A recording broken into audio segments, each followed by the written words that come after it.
जो मैडम महबूबा मुफ्ती साहिबा ने की है, इस प्रकार की बयानबाजी, इस प्रकार की तलखी नहीं होनी चाहिए। सियासत में एक दूसरे की मुखालफत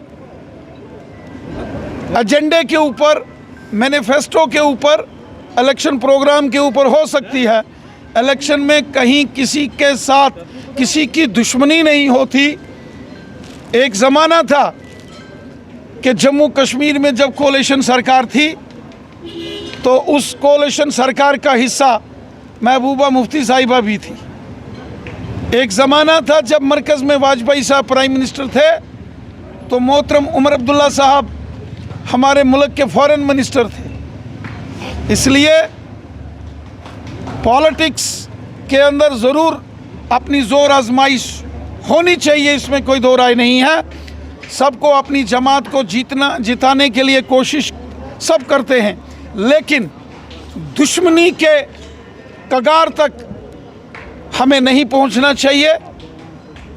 हमें अपने एजेंडे को, अपने मिशन को, अपनी पॉलिसीज़ को आवाम के साथ रखना चाहिए। और जो अपनी कारकर्दगी है, जो जब आप हुकूमत में थे तो आपने क्या क्या किया, वो आवाम के सामने रखना चाहिए। और वहीं कश्मीर में आज डेवलपमेंट के साथ साथ जो अमन है, खुशहाली है, ये मोदी हुकूमत की देन है। वरना एक ज़माना होता था कि शाम 4 बजे लाल चौक बंद हो जाता था, आज रात के 2 बजे भी लाल चौक खुला होता है और 2 करोड़ से ऊपर टूरिस्ट कश्मीर आते हैं, रजौरी पुंछ आते हैं और आज अमन है, खुशहाली है। आज श्रीनगर पार्लियामेंट सीट पर 40% वोटिंग होती है तो बारामूला में 60% पोलिंग होती है। ये नए कश्मीर का आगाज़ है। ये लोगों की खुशहाली और जमहूरी निज़ाम में लोगों का बढ़ता हुआ विश्वास है, जिसके लिए मैं वादी कश्मीर की आवाम का मशकूर हूँ और उनका शुक्रगुज़ार हूँ।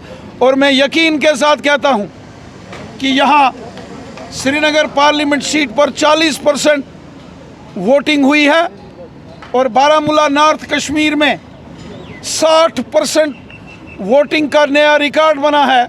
और उसके बाद बारी अब अनंतनाग, रजौरी, पुंछ की है, जिसमें अनंतनाग, कुलगाम, शोपियान ज़िले का ज़ैनपुरा और रजौरी, पुंछ आता है। और मैं यकीन के साथ कहता हूँ कि जैसे श्रीनगर और बारामूला में बम्पर वोटिंग हुई, ये रिकॉर्ड भी अनंतनाग, रजौरी, पुंछ तोड़ेगा और जमहूरी निज़ाम में मजबूती होगी।